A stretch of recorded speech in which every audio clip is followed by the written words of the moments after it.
As you can see by the title, in today's video, we're going to be talking about the greatest team of all time that never won a championship. They were one win away from the NBA championship that would have completed the perfect season of all time. Now, as we all know, we know this team is the Golden State Warriors. That year, they went 73-9. Curry and Clay, they broke many three-point records together, and everybody thought they were favorites to win the NBA championship that season. So after the Warriors go 73-9, they proceed to go into the playoffs, where in round one, Curry would slip and injure his knee.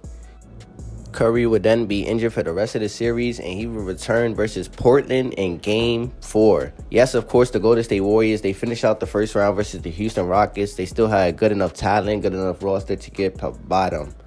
But Portland, he returns in Game 4. Now, after his injury, Curry would then be not the same player that he was throughout the whole season. He would then become a little more slower. He wasn't the same player running off screens all the time, but he still was good enough to help the Warriors compete and get rid of the Portland Trail Blazers.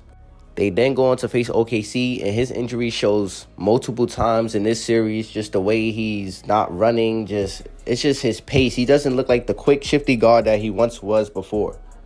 The Warriors will go down 3-1. OKC, they've been dominating this team. And me, in my opinion, I just think it's because Curry wasn't at 100% strength. If he was at 100%, I don't think they even would have went down 3-1 to OKC.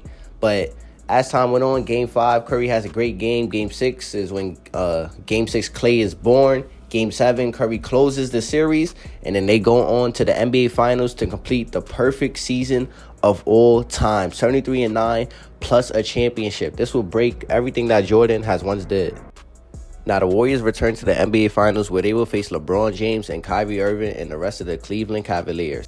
Now, as we all know, this was a rematch of the previous finals in 2015, where LeBron James didn't have Kyrie or Kevin Love and they were hurt, and then the Warriors would win the series in Game 6 and then win their first NBA championship. Well, Curry would win his first NBA championship.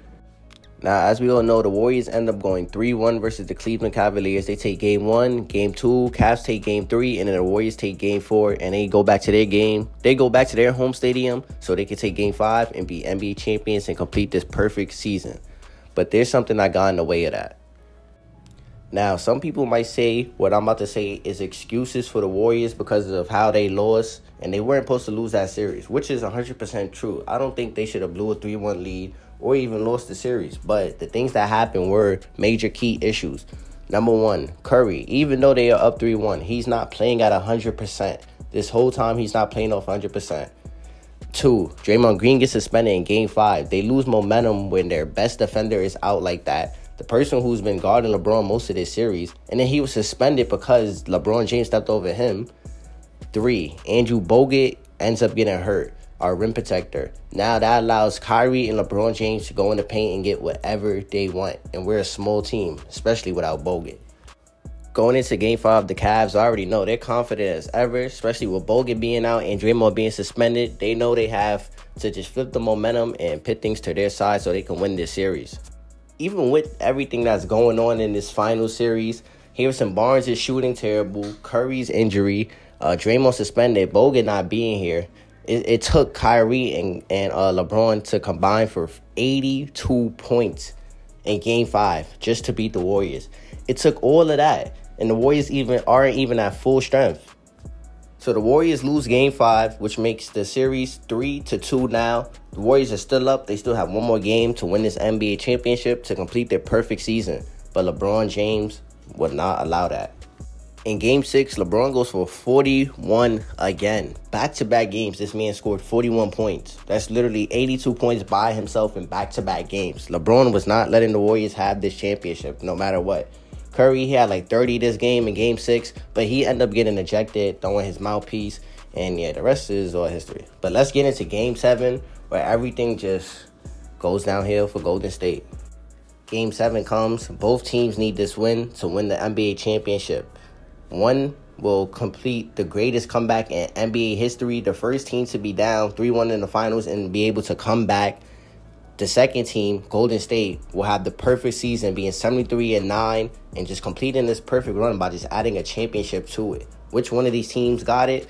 The Cleveland Cavaliers got it. Kyrie hits a big shot to put the Cavs up 3. LeBron gets a chase down block, one of the greatest blocks in NBA history. And the Warriors season just falls from there. The Cleveland Cavaliers are your 2016 NBA champions.